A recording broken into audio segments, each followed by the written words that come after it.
تکبر کرنے والوں کے بارے میں آتا ہے. بچپن سے ایک حدیث آپ نے بھی سنی ہے, میں نے بھی سنی ہے. حدیث پاک کا مضمون ہے کہ جس کے دل میں رائی کے دانے کے برابر تکبر ہوگا وہ جنت میں نہیں جائے گا. رائی کا دانہ کتنا ہوتا ہے؟ اتنا سا دانہ ہوتا ہے, جیسے سونف نہیں ہوتی, اتنا. مجھے بتاؤ اتنے دانے کے مطابق تکبر ہوگا وہ جنت میں نہیں جائے گا. جس کا پورا دل ہی تکبر سے بھرا ہوگا اس کا کیا حال ہوگا؟ شیطان نے ایک ہی بار تکبر کیا نا, کہا میں اس سے بہتر ہوں, انا خیر من. اور جو روز تکبر کرتا ہے اس نے ایک بار تکبر کیا وہ برباد ہو گیا, اور جو روز تکبر کر رہا ہے اس کا کیا حال ہوگا؟ تو پلیز اپنے آپ کو اس سے دور رکھیے. اور تکبر کیا ہے؟ کسی کو اپنے سے کمتر سمجھنا. اچھا بعض اوقات جب بھی تکبر کی بات ہوتی ہے نا تو ذہن میں بات یہ آتی ہے تکبر تو پیسے والے کرتے ہیں, ہم تو غریب لوگ ہیں. نہیں, یہ بھی شیطان کا بار ہے, ہمیں علم نہیں سیکھنے دیتا. تکبر یقیناً مالدار لوگ بھی کرتے ہیں, مگر علماء نے تکبر کے 8 اسباب لکھے ہیں.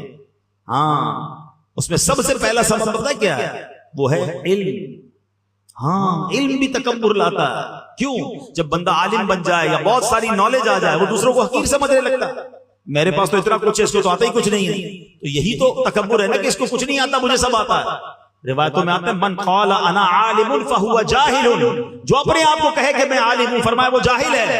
علم سیکھنا ہے مگر تکبر نہیں آنا چاہیے. دوسرا ریزن علماء نے لکھا عبادت.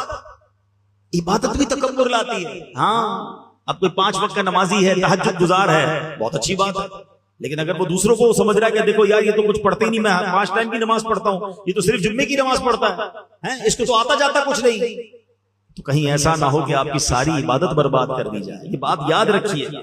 وہ ایک واقعہ ہے نا کہ ایک بزرگ اپنے بیٹے کے ساتھ کہیں سفر پر جا رہے تھے, رات ہوئی, تہجد کا وقت ہوا, باپ بیٹے نے اٹھ کر تہجد پڑھی.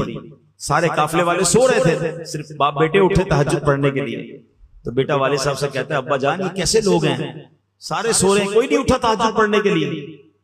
تو بیٹا والد صاحب کہتے ہیں بیٹا تو بھی سویا رہتا تو ہی ٹھیک تھا. بات بڑی پتے کی ہے.